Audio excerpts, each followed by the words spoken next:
लाल शर्मा ने समीक्षा बैठक ली है। कहा 5 साल में 10 लाख भर्तियां होंगी, 4 लाख सरकारी और 6 लाख निजी क्षेत्र में। अवैध खनन की हो प्रभावी रोकथाम। पीएम कुसुम योजना की प्रगति की समीक्षा की। वहीं पीएम सूर्य घर मुफ्त बिजली योजना में और तेजी लाने के भी निर्देश दिए। एक पेड़ मां के नाम अभियान के अंतर्गत कार्यों की समीक्षा की और कहा रोजगार मेले का नियमित रूप से आयोजन हो, सार्वजनिक कार्यों में जन सहभागिता को बढ़ावा दें। बैठक में CS Sudhansh Pant, DGP UR Sahu सहित अन्य अधिकारी भी मौजूद रहे। और चलिए इस पर ज्यादा जानकारी के साथ सहयोगी ऐश्वर्य प्रधान हमारे साथ जुड़ चुके हैं। ऐश्वर्य, बेहद अहम है जहां समीक्षा बैठक आज मुख्यमंत्री भजनलाल शर्मा ने की, हाईलाइट जरूर जानना चाहेंगे इस बैठक के। देखिए, आज मुख्यमंत्री भजनलाल शर्मा ने जो लिस्ट निकली, जो तबादलों की, वो तबादलों की छोटी लिस्ट हालांकि आज आई है, उसे लेकर हरी झंडी दे दी थी। और उसके अलावा जो मैराथन बैठक ली, इस बैठक में मुख्यमंत्री ने सभी जो महत्वपूर्ण प्रोग्राम्स हैं उन प्रोग्राम्स को लेकर फीडबैक लिया है। जितने भी सरकार की महत्वपूर्ण योजनाएं हैं, बजट घोषणाएं हैं, उनको मैराथन बैठक के तहत पूरा फीडबैक लिया, जिसमें 10 लाख भर्तियां 5 साल में की जाएंगी। उस दिशा में चलने के प्रयास सरकार कर रही है, तो उसे लेकर फीडबैक मुख्यमंत्री ने लिया। प्रेजेंटेशन कहा जाए या फिर जानकारी कहा जाए, कुछ भी कह सकते हैं, लेकिन पूरा फीडबैक लिया।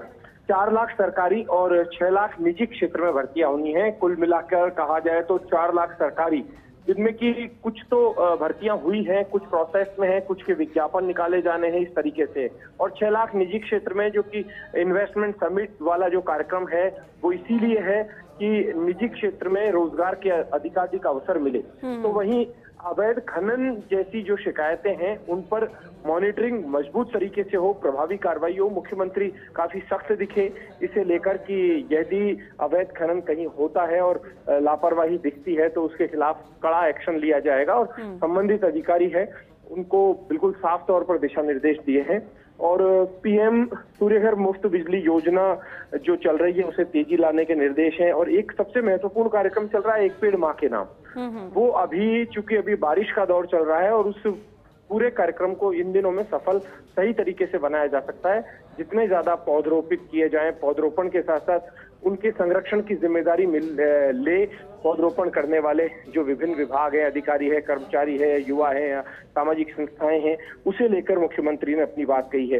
रोजगार मेलों का नियमित रूप से आयोजन हो, ये बात कही है। सार्वजनिक कार्यों में सहभागिता जो होती है उसे बढ़ावा दें। और सबसे बड़ी बात यह है कि बारिश से उत्पन्न स्थितियों को लेकर भी मुख्यमंत्री ने फीडबैक लिया और जानकारी ली।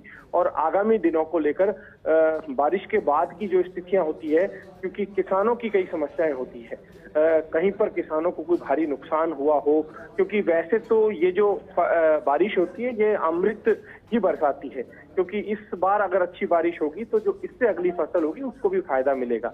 लेकिन कहीं बारिश से इन दिनों कोई नुकसान तो ना हो, इस चीज को लेकर भी मुख्यमंत्री ने दिशा निर्देश दिए हैं। क्योंकि उसके बाद एक गिरदावरी भी होती है, पूरा प्रोसेस होता है, राजस्व विभाग अपने लिहाज से गिरदावरी करवाता है, उसके बाद किसानों को कुछ राहत दी जाती है। तो ये सब कुछ चीजें होती है। तो आज की बैठक बिल्कुल मैराथन बैठक चली, क्योंकि मुख्यमंत्री हैं वो कल सीकर और बीकानेर के दौरे पर रहेंगे। 2 जिलों के दौरे हैं।